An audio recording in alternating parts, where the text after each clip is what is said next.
Assalamualaikum warahmatullahi wabarakatuh. Kembali lagi bersama saya Raffi Syafiq dari jurusan Ilmu Pendidikan Agama Islam Universitas Pendidikan Indonesia. Nah, kali ini saya akan menjelaskan satu buah teori di mana teori ini mendukung kita atau memberitahu kita untuk apa sih yang harus kita lakukan di tengah-tengah wabah COVID-19 ini gitu. Apa peran yang harus kita lakukan sebagai masyarakat yang di rumah aja dalam menghadapi wabah COVID-19 ini. Nah, teori yang saya akan jelaskan ini tentang keterampilan sosial akan menjawab pertanyaan-pertanyaan tadi. Nah, langsung saja kita masuk ke materinya. Di tengah-tengah wabah COVID-19 ini, sebenarnya apa kita harus diam di rumah aja tanpa ngapa-ngapain? Atau mungkin sebenarnya kita punya peran, tapi kita belum tahu apa peran itu.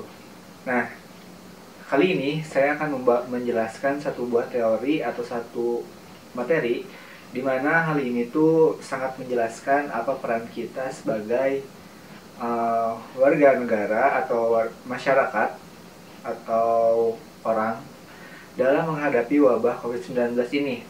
Karena pada dasarnya kita ini diberi himbauan untuk social distancing ataupun physical distancing. Nah, kita harus mengikuti himbauan dari pemerintah untuk melakukan social distancing atau physical distancing. Caranya dengan di rumah aja. Nah, tapi sebenarnya selain di rumah aja itu, kita sebagai masyarakat atau orang yang ada di masyarakat itu mempunyai peran-peran. Nah, di sini tuh saya akan menjelaskan tentang teori keterampilan sosial, di mana ini tuh akan membuat kita sadar akan apa peran kita di masyarakat di tengah wabah COVID-19 ini. Nah, jadi keterampilan sosial itu merupakan kemampuan untuk menciptakan hubungan sosial yang serasi dan memuaskan, penyesuaian terhadap lingkungan sosial dan memecahkan masalah sosial yang dihadapi, serta mampu mengembangkan aspirasi dan menampilkan diri dengan ciri saling menghargai, mandiri, mengetahui tujuan hidup, disiplin, dan mampu membuat keputusan.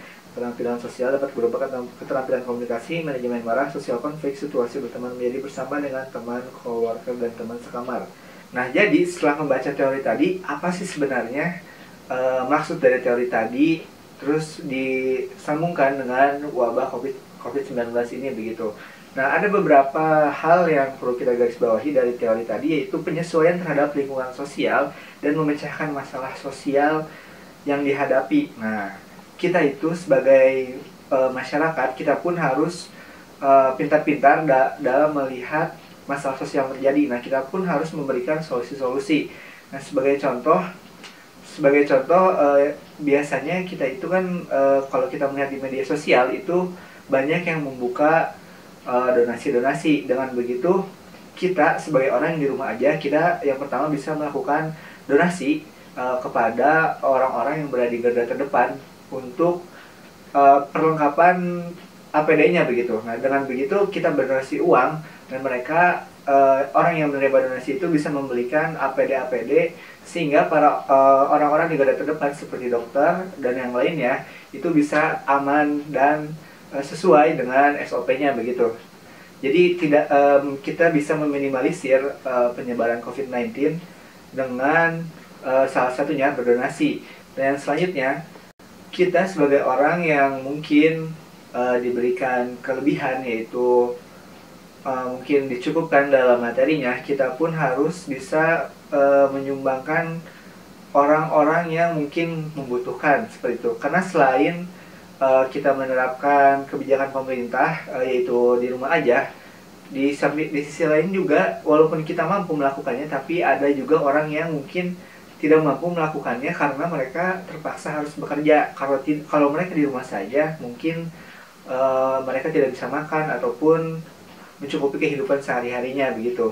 Nah, kita selain mendonasikan uang kita untuk orang-orang yang berjuang melawan COVID-19 di garda terdepan, kita pun bisa menolong orang-orang yang kurang beruntung ataupun tidak mampu dengan cara memberikan seperti sembako ataupun perlengkapan makan untuk kehidupan sehari-harinya begitu.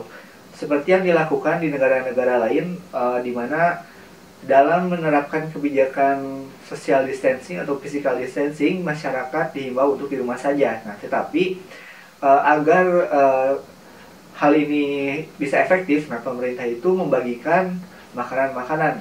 Nah, kita sebagai masyarakat, kita bisa membantu juga kebijakan pemerintah atau mendukung kebijakan pemerintah dengan cara kita membagikan sembako-sembako atau mungkin kebutuhan sehari-hari agar orang-orang yang kurang mampu itu dapat terpenuhi tanpa mereka harus bekerja keluar rumah yang dimana bisa membahayakan diri mereka sendiri dan mereka bisa berisiko terkena COVID-19. Nah, jadi dalam meminimalisir rantai penyebaran COVID-19, kita tuh sebenarnya banyak yang bisa kita lakukan sebagai masyarakat yang diam di rumah saja, tetapi kita bisa memberikan dampak yang besar seperti itu. Nah, dua hal tadi adalah beberapa contoh yang bisa saya berikan dalam menyikapi kebijakan pemerintah di mana kita harus melakukan social distancing. Nah, itu pun itu adalah poin-poin dari keterampilan sosial begitu kan, di mana kita harus bisa memecahkan masalah-masalah sosial yang terjadi.